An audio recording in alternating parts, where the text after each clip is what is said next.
রাধে রাধে। সনাতনী লাইভ চ্যানেলে আপনাদের সকলকে স্বাগতম। ভারতবর্ষের যে কয়েকটি জাগ্রত মন্দির রয়েছে তার মধ্যে অন্যতম একটি হলো দেবাদিদেব মহাদেবের তারকেশ্বরের মন্দির। মনে করা হয় এই মন্দিরে যদি কোনো ভক্ত মানসিক করেন, বাবা ভোলেনাথের পুজো করে, তাহলে কিন্তু তার সমস্ত মনস্কামনা নিশ্চিত রূপে পূরণ হয়। যুগ যুগ ধরে কিন্তু এই মন্দিরের এই জন্য এত মাহাত্ম্য। আমাদের এই যে জয়ন্তদা দেখছেন, এই জয়ন্তদা আমাদের নিয়ে চলেছে একটা এসি বাসে করে 26 জন পুণ্যার্থী ভক্তদের নিয়ে চলেছেন তারকেশ্বরের মন্দিরে। ওনারই সমস্ত কিছু খরচে সমস্ত ব্যয়ভার উনি বহন করে আমাদের এই এসি বাসে করে তারকেশ্বর মন্দিরে নিয়ে যাচ্ছেন এবং সেখানে এসি রুমে আমাদের রাখবেন এবং সেখানে খাওয়া দাওয়া সমস্ত কিছুর ব্যবস্থা, পুজো দেওয়ার ব্যবস্থা সব কিছু উনিই করবেন এবং 15 বছর ধরে তিনি এই মহৎ কর্মটি করে চলেছেন। আমি এরও আগে 3 বার ওনার সঙ্গে গিয়েছি তারকেশ্বরের মন্দিরে পুজো দেওয়ার জন্য। ঘরেই পুরোহিত মশাই নাম গোত্র সমস্ত কিছু লিখে দিয়ে যান। আমরা দুধ পুকুরে স্নান করে তারপরে ভগবান শিবকে পুজো করে ঘরে যখন আসি, তারপরে বাড়িতে ফেরার সময় সমস্ত কিছু আমাদের হাতে তুলে দেন। খুব সুন্দরভাবে পুজোটা করতে পারি। গর্ভগৃহে ঢুকে পুরোহিতের সুন্দর মন্ত্র উচ্চারণের মাধ্যমে আমরা পুজো করে থাকি। খুব ভালোই লাগে আমাদের। ওনাকে অনেক ধন্যবাদ এই কারণে। জয়ন্তদা, আপনাকে অনেক ধন্যবাদ। এইভাবে আমাদের পুজো করেন। ইনি হচ্ছে ওনার স্ত্রী, ইনিও খুব ভালো। আমরা বেশ আমাদেরই প্রতিবেশী উনি। আমরা পৌঁছে গেছি। এবারে হচ্ছে পার্কিং করা হলো গাড়ি পার্কিং করে রেখে তারাপদ ভবনে আমরা উঠব। সেখানে এসি রুমে মেয়েদের জন্য 2টো রুম, ছেলেদের জন্য একটা রুম নেওয়া হয়েছে। সেখানে কিছুক্ষণ রেস্ট নেব। ঘরেই পুরোহিত এসে নামগোত্র লিখে নিয়ে যাবে, তারপরে আমরা চলে যাব স্নানে। আমরা সবাই বসে আছি। লোকে বলে না, যদি হয় সুজন তেঁতুল পাতায় নজন। এইটুকু খাটের মধ্যে আমরা 9-10 জন কিন্তু শুয়ে পড়েছিলাম। বেশ সুন্দরভাবেই দিন কাটালো। আমার কিন্তু রিকোয়েস্ট হলো আপনাদের কাছে আমার চ্যানেলটিকে সাবস্ক্রাইব করবার জন্য। ভালো লাগলে ভিডিওটি অবশ্যই শেয়ার করবেন আর কমেন্টসে জানাবেন আমার ভিডিওটি আপনাদের কেমন লাগলো। আজকে আমি আপনাদের শোনাবো বাবা তারকনাথের মন্দির কীভাবেই বা প্রতিষ্ঠিত হয়েছে আর কীভাবেই বা এতগুলো ঘন্টা কেন বাবা তারকনাথের মন্দিরে। নিশ্চয়ই জানতে ইচ্ছা করে কি এমন রয়েছে এই প্রাচীন শিব মন্দিরে, কেনই বা এখানে দেশ বিদেশ থেকে বিপুল ভক্তের সমাগম হয়। ইতিহাস আর পৌরাণিক বিশ্বাস থেকে বলা যায় 16 শতাব্দীর শেষ দিকে হুগলি জেলার রামনগর অঞ্চলে বিষ্ণুদাস নামে এক স্থানীয় ক্ষত্রিয় রাজা রাজত্ব করতেন। আর এই রাজার ভাই ভরমল্ল ছিলেন সংসার বিভাগী যোগী। যেখানে তারকেশ্বরের মন্দির, সেই অঞ্চলের নাম আগে ছিল তারপুর। বিষ্ণুদাসের ভাই ভারমল্ল রোজ বনে যেতেন ফল মূল মধু সংগ্রহ করতে। প্রায় তিনি লক্ষ্য করতেন একটি বড় কালো রঙের শিলাখণ্ডের উপরে গাভীরা এসে দুধ দিয়ে যায়। এই অদ্ভুত ঘটনা তিনি তার দাদাকে বলেন। শিবভক্ত বিষ্ণুদাস বনে এসে এই দৃশ্য দেখে শিহরিত হন। রাজা ভারমল্ল তখন ওই শিলাস্তম্ভকে শিবলিঙ্গ রূপে রামনগরে এনে প্রতিষ্ঠা করতে উদ্যোগী হলেন। কিন্তু অনেক মাটি খুঁড়েও পাথরের মূল খুঁজে পাওয়া গেল না।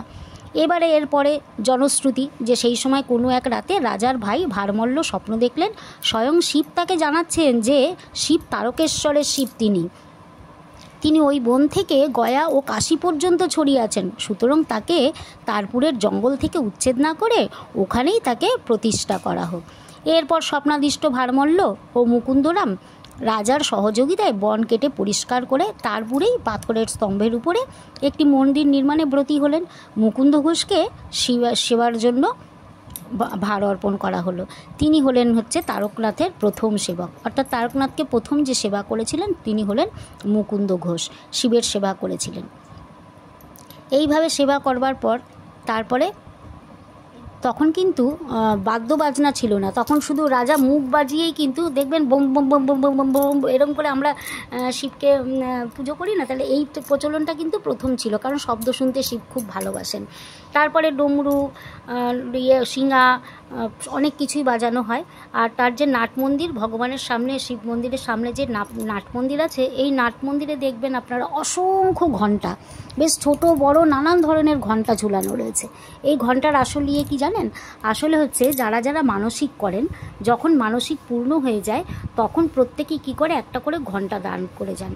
আমরা দেখেছি অনেক মন্দির বা বটগাছের ইয়েতে আমরা দেখেছি যে ছোট ছোট পুটলির মতন করে মানুষ মানসিকের জন্য কাপড় বেঁধে রেখে যায়, কিন্তু মানসিক পূর্ণ হয়ে গেলে কিন্তু এই কাপড়গুলোকে আবার খুলে দিতে হয়। এবার এতগুলো পুটলির মধ্যে থেকে নিজস্ব ইয়েটাই কিন্তু খুলে আপনাকে বার করতে হবে। এবার সেটা তো সকলে বার করতে খুবই কঠিন ব্যাপার। এই কারণে ঘণ্টা ভগবানের কাছে দান করে যান। অনেকেই আছেন দণ্ডি কেটে ভগবানের কাছে মানসিক করে যান, মানসিক পূর্ণ হওয়ার পর দণ্ডি কাটেন।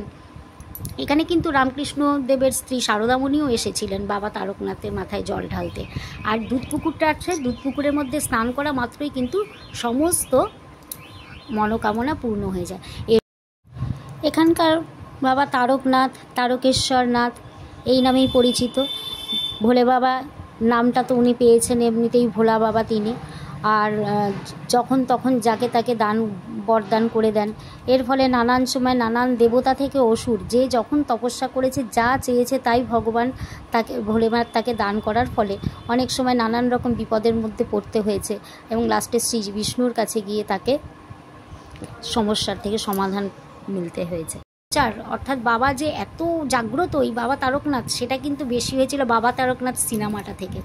যে দেশবন্ধু হোটেলে আমরা চলে এসেছি, এখানে আমাদের ভোজন হবে, ভোজনের ব্যবস্থা করেছেন। খুব সুন্দর অনেক রকমের আইটেম আমাদের পরিবেশন করা হয়েছে, খুব ভালো টেস্টি ছিল। আপনারা আসলে এই হোটেলে আসতে পারেন। আমরা সকলে মিলে এখানে বসে পড়েছি এখন প্রসাদ পাওয়ার জন্য। আচ্ছা, এবারে এই যে জয়ন্তদার স্ত্রী পাশেরটা যে হাত দেখালেন তার পাশেরটা, এরা আমরা সবাই একসঙ্গে খুব সুন্দরভাবে ঠাকুর ভগবানকে পুজো দিয়েছি। পুকুরে স্নান করে তারপরে পুরোহিত নিজে একদম নিয়ে গিয়ে মন্ত্র উচ্চারণের মাধ্যমে খুব সুন্দরভাবে, মানে মনটা শান্তি হয়ে গেল পুজোটা দিয়ে। এবার একটু নিমাই তীর্থ ঘাট সম্পর্কে বলি। এটা হলো পশ্চিমবঙ্গের বৈদ্যবাটিতে অবস্থিত একটি ঐতিহাসিক গঙ্গার ঘাট, যেখানে শ্রী চৈতন্য মহাপ্রভু, যিনি নিমাই নামেও পরিচিত, গঙ্গা স্নান করেছিলেন বলে জনশ্রিত আছে। এই ঘাটের পাশে একটি আশ্রম আর নিমাই তীর্থ গৌড়ীয় মঠ অবস্থিত। এটি তারকেশ্বরের মন্দিরে জল ঢালার জন্য, জল ভরা বা তীর্থযাত্রীদের জন্য একটি গুরুত্বপূর্ণ স্থান। মহাপ্রভু এই ঘাটে এসেছিলেন এবং গঙ্গা স্নান করেছিলেন, এই কারণে এই ঘাটটির নাম হয়েছিল নিমাই তীর্থ ঘাট। ঘাটের পাশেই রয়েছে নিমাই তীর্থ গৌড়ীয় মঠ। আর এইখান থেকে ভক্তরা মন্দিরে জল ঢালার জন্য গঙ্গার জল সংগ্রহ করে নিয়ে যায়, কারণ এটি একটি পবিত্র স্থান। এই কারণে একটা কথা জানিয়ে দিই, আপনারা কিন্তু হাওড়া থেকে আসতে পারেন। এখানে 1.5 ঘন্টা লাগে, মাত্র 58 কিলোমিটার দূরত্ব।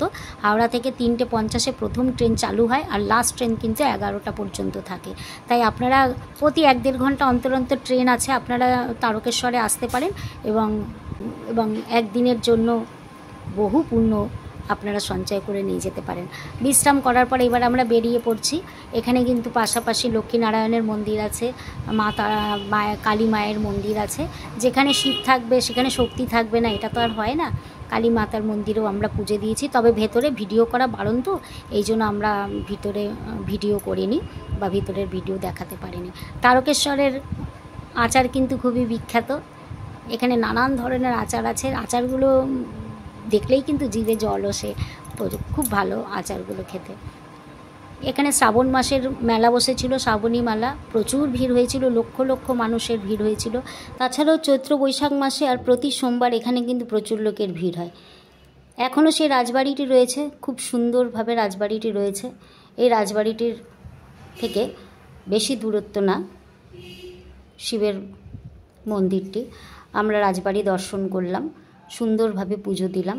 বাবা তারকনাথের কাছে আমাদের নিবেদন, সকলকে ভালো রেখো, আমাদের সকলের সুস্বাস্থ্য কামনা করে আমরা ফিরে এলাম আবার সেই পার্কিংয়ের স্থানে। আস্তে আস্তে নানান রকম সুন্দর জিনিস আমরা দেখতে দেখতে এলাম। বাবা তারকনাথের দর্শন করে সকলের মনে কত শান্তি, দেখুন সকলের মুখগুলো দেখলেই বুঝতে পারবেন।